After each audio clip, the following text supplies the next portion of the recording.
Welcome to today's episode of Mastering the Whole Child with Teacher Miriam. So today we look at what makes a happy child. In our efforts, in our discussions around nurturing a whole child, we need to realize that no child, in fact, nobody can be whole if they're not happy. So we look at what makes a happy child.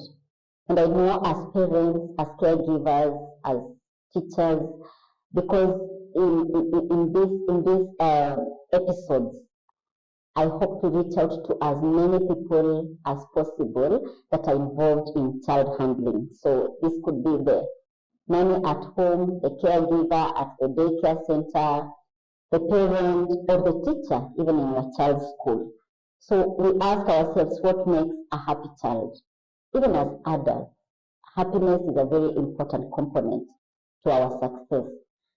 But since our interest is the whole child, today we narrow down to what makes a happy child. And why is it important even for a child to be happy? As adults in children's lives, it's very possible to think like we've done everything we needed to do. We have paid school fees. We have put them in a nice house. We have bought nice clothes, nice toys, and we've done everything possible. So, the children should just be happy. But it's important to realize that things that make children happy are not actually things. They're not actual things as we would like to look at them as adults. As adults, find ourselves looking at the very big picture that will move us or propel us to our happiness. But for children, and as we had said earlier, childhood is not a preparation for something bigger. Childhood already is a stage in life. So this child is living now. They're already living part of their life. So they're not rehearsing, they're not getting ready. So it's important that they enjoy, that they be happy, that they be equipped with what they need to live meaningfully at this stage in life. So what makes a happy child once again? Of course, like I've said, things that make a child happy may not be counted by adults as main or as major things. So, we may feel like, are we even making them happy enough? Does it mean that I allow my child a lot of time on screen then? Because of course, when we switch off the TV or when we get them off their gadgets, they're likely to throw some tantrums or to have a downtime or to look so disgruntled and unhappy. So you may ask yourself as a parent, should I have allowed a little more time for them to be happy?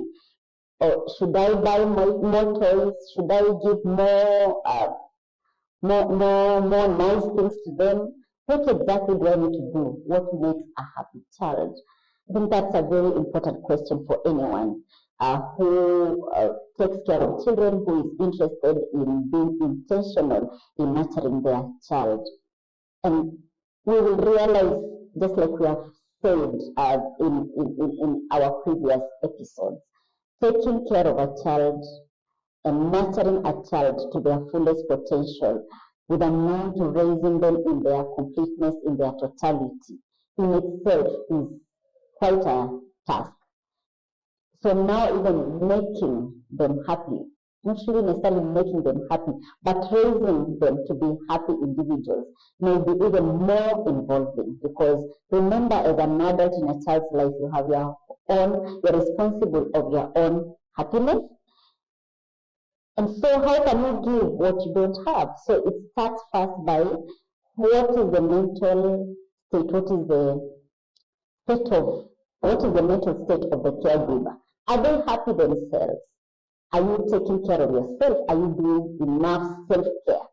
Because most of the time, what we have is what goes down or what reflects on the people we are around them.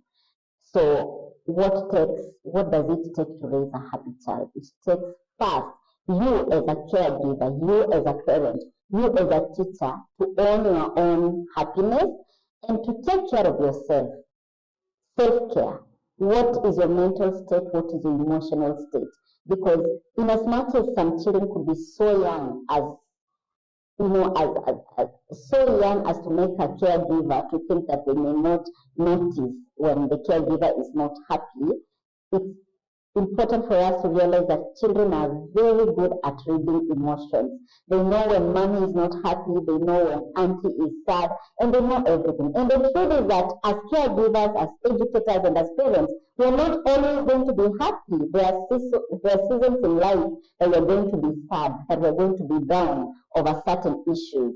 But then the fact that we can train ourselves and learn to manage our emotions, manage our issues, or even take a break to take care of ourselves, then that is going to be helpful for the children that we are raising. So does it mean then to raise a happy child, we need to allow them, how much space, or do we allow them to get away with things? What is the space of boundaries in raising a happy child? Once again, interestingly, it may take unhappiness for a child to be happy. That sounds quite contradicting.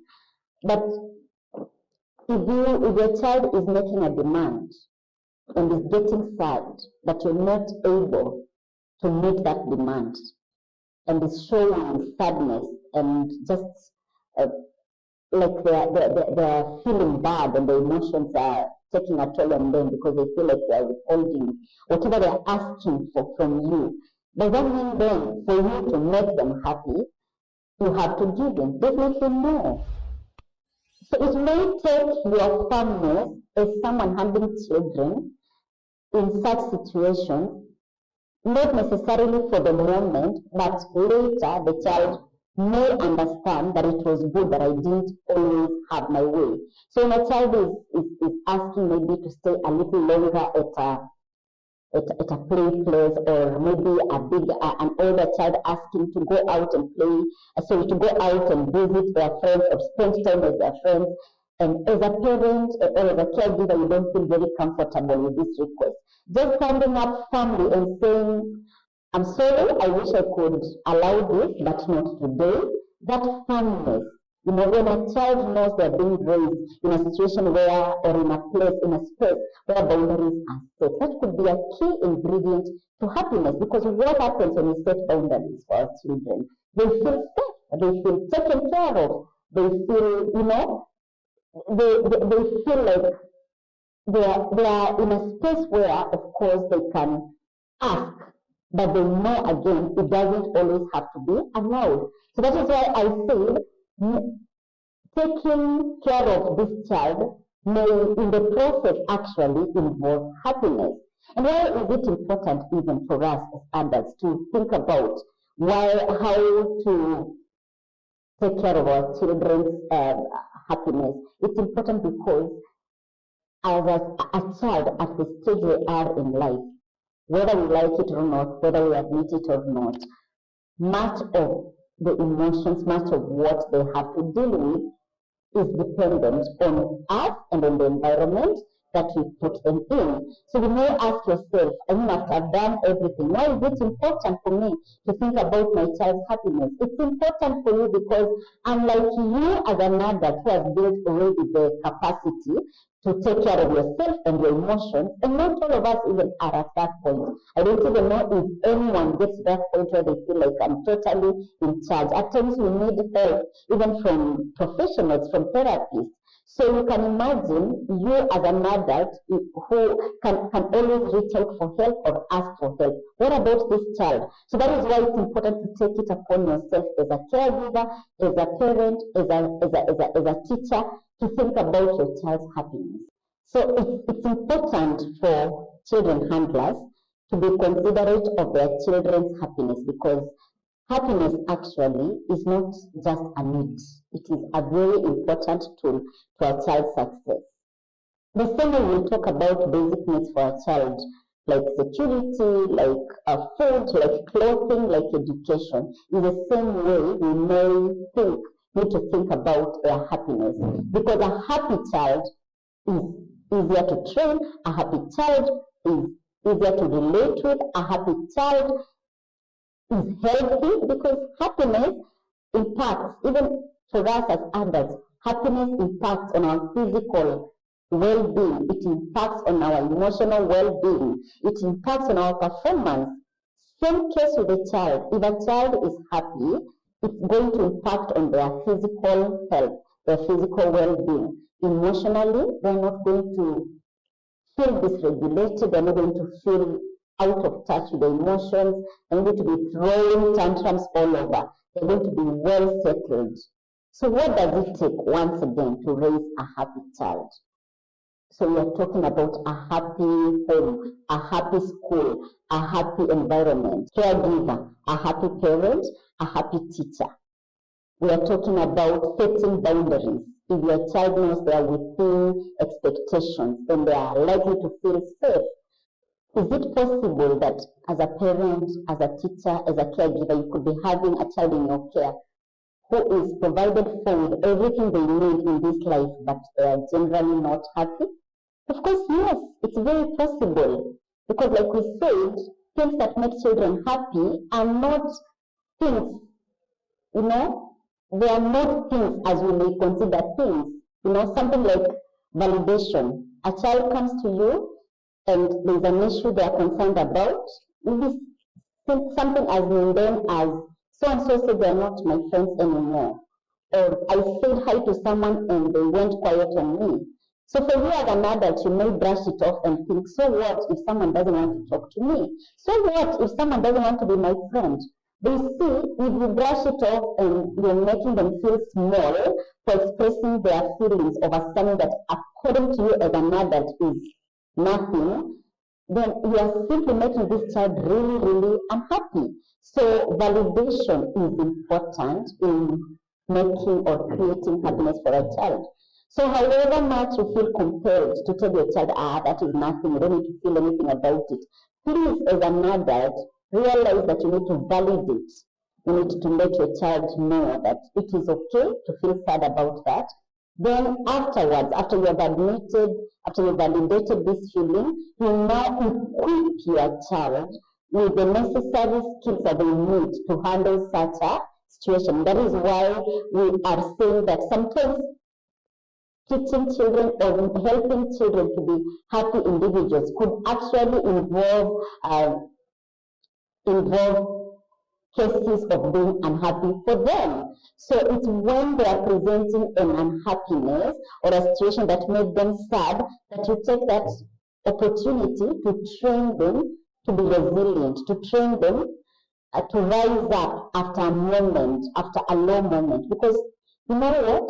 Children know how to be happy. They know how to be unhappy as well. So when you validate their feelings at a certain point, and these feelings that don't always have to be, bad feelings. Sometimes a child could come and they're so excited about something. Today I'm so excited, I managed to do something as small as make tea for a 7 or an 8-year-old can come and say, today I made an egg, I fried an egg. And you're thinking, just that? So you need to make them, you make them feel appreciated. So you validate a child, you make them feel happy. And when they are oozing that happiness, of course it affects their self-esteem, their feeling of self-worth, and their confidence goes up. And that is why we are saying that happiness is not just a need, it is a very important component for success for any child. So other than validation, we also need to help them in building their resilience, their ability to handle adverse situations. Because we are not saying that children are not going to encounter situations that are going to affect their happiness and their emotional state.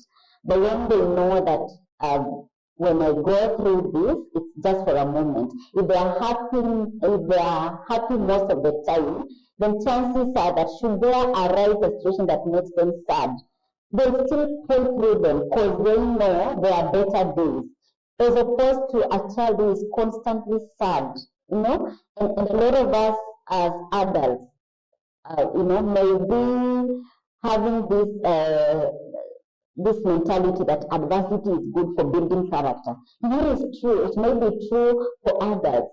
We need to ask ourselves, is that the same case for children?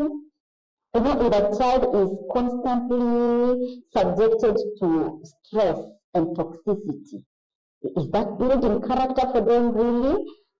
Or if the child is protected and the child is equipped in a happy manner to handle situations, is that more likely to build a good character out of them? So it's not always that adversity creates character. Sometimes adversity could break into pieces the very character that we seek to build.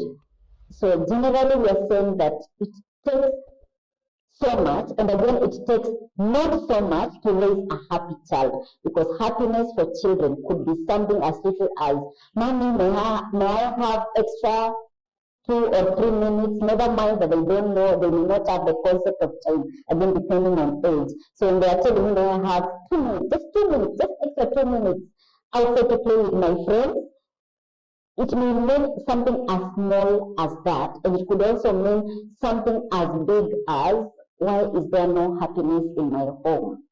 Why don't I get to sit down with my parent or with my parents, even just for one meal in a week together? So it could be something so grand, it could also be something so small. And what it takes for you as a caregiver to notice when your child is not happy or when your child is just losing it emotionally is for you to be present, for you to be in the moment with your child, whether it is in the classroom, whether it is in the at home, whether it is in Sunday or Sabbath school, wherever it is that you are with the child. Don't ever be there half-heartedly. Be there present. Be present in the moment. That's the only way you can realize that a child is making a big deal out of a situation, and this situation is affecting their happiness. And when their happiness is affected, definitely their performance, definitely their mental health, definitely even their physical health is going to be affected. So it's important for us as child handlers to realize that as we raise these children, as we desire to raise holistic children, happiness is an important component, and it's not just a need, it's a tool. Once you allow your child to live happily, once you create an environment that facilitates happiness for your child, you are actually equipping them with a tool, a very important tool for their success. And as you raise a happy child, what happens? A happy child is easier to relate with their peers, with the other adults in their lives. A happy child is easier to be trained. A happy child is easier to relate with, even for you as a parent. If you're raising a sad child, there won't be that relationship, no much connection. It's like a mechanical one where the child receives from you and that's it. Once you provide for me, once you take me to hospital when I'm unwell, once you give me food and I'm hungry, that's it. It ends there. And I know as children handlers, we all want a very close relationship with our children. So that means then again, we need to invest in their happiness. Whatever it takes for us to build a happy relationship, to build a happy child, then as caregivers, as parents, we need to be interested in investing in the happiness of the children that we are handling. A happy child is more likely to be kind. It's more likely to show empathy. It's more likely to be considerate of others. A happy child is more likely to make sound decisions. Because, sometimes when a child is bitter and sad, as a child, they may feel like, they may make decisions that they feel are indirectly going to be punitive to the person making them unhappy. So it comes back to us as adults, even in a classroom situation. If you make your class happy, if you make your children happy, even at home, it becomes easier for you to take care of them. Because sometimes behavior problems come as a result of sadness. rebellion, if a child feels so sad, they're more likely to rebel. If they're happy, they're more likely to be cooperative. They're more likely to handle these assignments in good time. They're more likely to perform these chores that you expect them to perform at home because they are more agreeable. Sometimes rebellion is a communication of sadness. I don't feel like I belong. I don't feel like I matter, and so it doesn't matter how good I try or how hard I try. So I'm not going to try at all. But a happy person will want to give the best out of themselves. So parents and caregivers and teachers, let's take care of our own happiness first so that we can again affect the happiness of those little children or those bigger children who have been placed in our hands. Thank you for watching. Please don't forget to like, to subscribe, and stay tuned even for more episodes.